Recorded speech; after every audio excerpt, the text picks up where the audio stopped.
Let us prepare purchase book from the following information. Now what is important here to note is that it is clearly mentioned that this particular person deals in furniture. So anything that is like furniture or wood or any raw material for furniture would be taken as goods for him. Now the first transaction on date 10th is given as purchase furniture from Messrs. Ram, Agra, 10 tables at a certain price and 5 showcases at a certain price. Now students, both of these items are covered under furniture. So it would be recorded in the purchase book. Look at entry on date number 15th. It is purchased almirah for cash. Although almirah is a part of furniture, but it has been purchased for cash. Now you must recall that in purchase book only those transactions are recorded which are of credit nature. Cash purchases are not recorded. So this particular entry will cross out, it will not be recorded in the purchase book. It will go to cash book.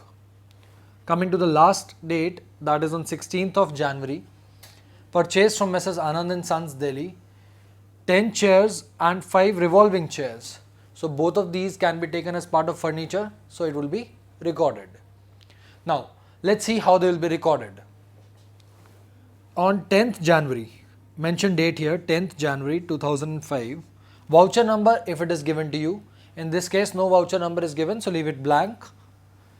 Purchase furniture from Messrs. Ram, Agra.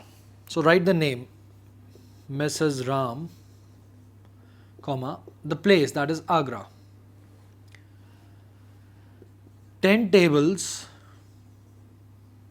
at the rate of rupees 1000 each. So the amount totals to 10,000, and 5 showcases at the rate of rupees 5,000 each.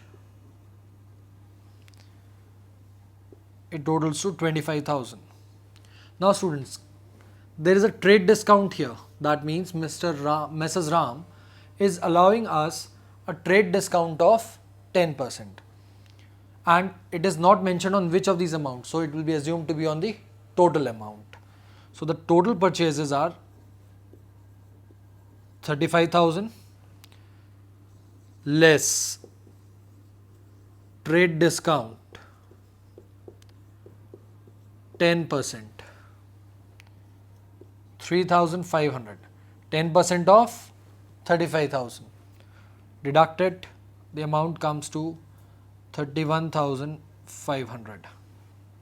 So the recording of the first transaction is complete.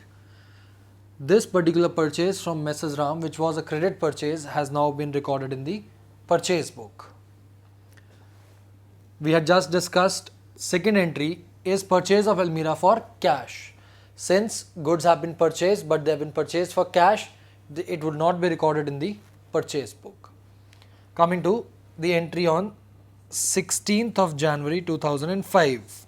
Again there is no voucher number. Purchased from Messrs. Anand and Sons. Messrs. Anand and Sons, Delhi.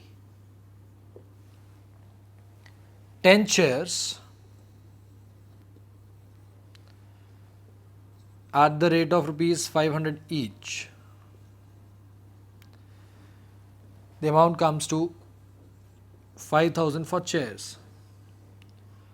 Then 5 revolving chairs at the rate of rupees 1,000 each. Again, the total amount for chairs comes to 5,000. Now there is no discount in this case, so the total amount of 10,000 is transferred to the amounts column, and this posting is also complete. Now at last, when all the entries have been transferred to or recorded in the purchase book, then total out the amounts column. In this case it comes to 41,500, and this would be transferred to purchases account. So we will write purchases account debited. Since whenever we purchase, the entry is purchases to creditor, So in this case, purchase account debit. It would be posted to the debit side of purchases account.